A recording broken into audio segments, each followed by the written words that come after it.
are wrong. The anti-abortion movement says the secret is that you should campaign more on what everybody thinks you're wrong about. The numbers get even worse for Republicans among Latinos. Yes, on this issue specifically, where less than a third of Latino voters say they agree with the dominant Republican position on this issue.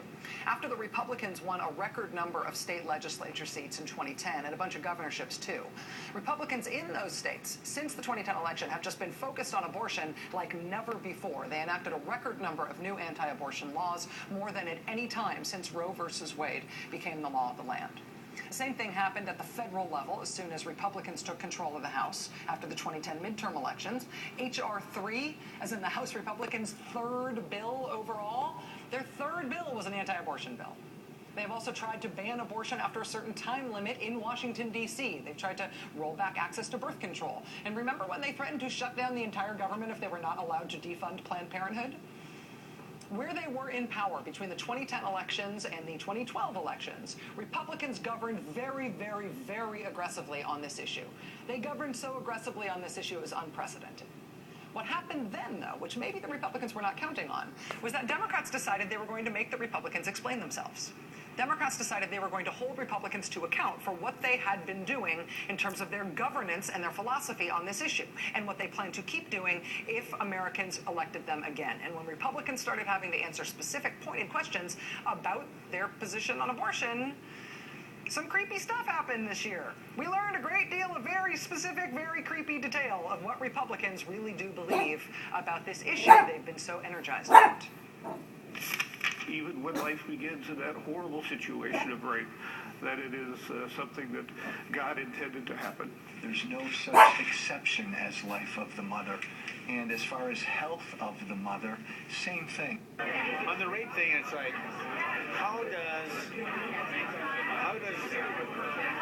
putting more violence onto a woman's body and taking the life of an innocent child that's a consequence of this crime, how does that make it better? Yeah, but she has to live with the consequence of that crime. Well, I know crime has consequences. If it's a legitimate rape, the female body has ways to try to shut that whole thing down. What is the percentage of abortions to rapes? It is tiny. It is a tiny, tiny percentage. 20,000 pregnancies every year from rape. Yeah, and how many abortions? In the millions. That's 20,000 rapes. That's 20,000 people who are violated. Yeah, I know. Why would you force a woman who's been raped to have that baby? You know, like I say, Jim, I mean, my position is pro-life, and, you know, I care about the unborn, and I feel, you know, that's really where we should be in our policy. What would the appropriate sentence be? Should we put her in jail? Should we fine her? I mean, do you have any thoughts on that at all? You know, those are things that need to be worked out through the, through the legislative process. Do you believe that a woman should be forced by the government to give birth to a rapist baby against her will? I've always in my career, and to this day, been loyal to the principle of life. I'm pro-life. I'm profoundly pro-life. I'm pro-life to my core. Should it be legal for a woman to be able to get an abortion if she's yet? Well, so I'm very proud of my pro-life record, and I've always adopted the idea, the position that the method of conception doesn't change the definition of life. How would you tell a daughter or a granddaughter who, God forbid, would be the victim of a rape to keep the child against her own will? I lived something similar to that with my own family. She chose life, and I commend her for that. She knew my views, but fortunately for me, I didn't have to.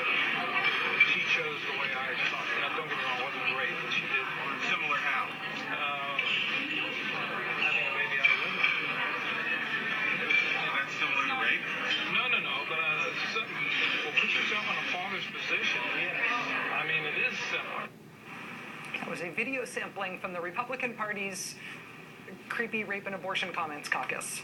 Those guys were essentially forced by precise and persistent lines of questioning in this election season to campaign on their anti-abortion positions, forced to explain themselves even when they did not want to, because frankly, Democrats pushed them on it. So how did these guys do in last night's election? They did very, very, very badly. The Creepy Rape and Abortion Comments Caucus, by our count, went 0 for 9 last night. Every one of those guys you just heard from lost last night. Richard Murdoch, who thinks God sometimes intervenes to make sure rape victims are impregnated by their rapist, he lost the Senate race in Indiana, costing Republicans what had been considered a safe Senate seat. Joe Walsh, who believes abortion should be banned for women whose lives or health are in danger, Joe Walsh lost his House seat in Illinois to Democrat Tammy Duckworth. John the Rape Thing Coster, he lost his race for the House in Washington State. Todd Legitimate Rape Aiken, he lost the Senate race against Claire McCaskill, which was once considered an easy Republican Senate pickup. Congressman Roscoe Bartlett, who did not have the stats handy on pregnancy resulting from rape, Roscoe Bartlett, he lost his re-election bid in Maryland. Rick Berg, who said we can work out the details later of whether rape victims go to jail for abortion, he lost the Senate race in North Dakota. That was once seen as primed for a Republican pickup. John McGovern, who doesn't want to talk about rape, he just wants to talk about his pure pro-life core, he lost to incumbent Senator Bernie Sanders in Vermont. Paul Ryan, who called rape just another method of conception, Paul Ryan did win back his House seat, but he lost the vice presidency in rather spectacular fashion.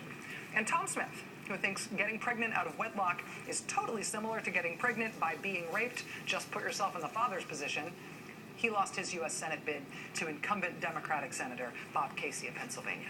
Republicans who were forced to campaign on their anti-abortion politics, by and large, did not fare well this year.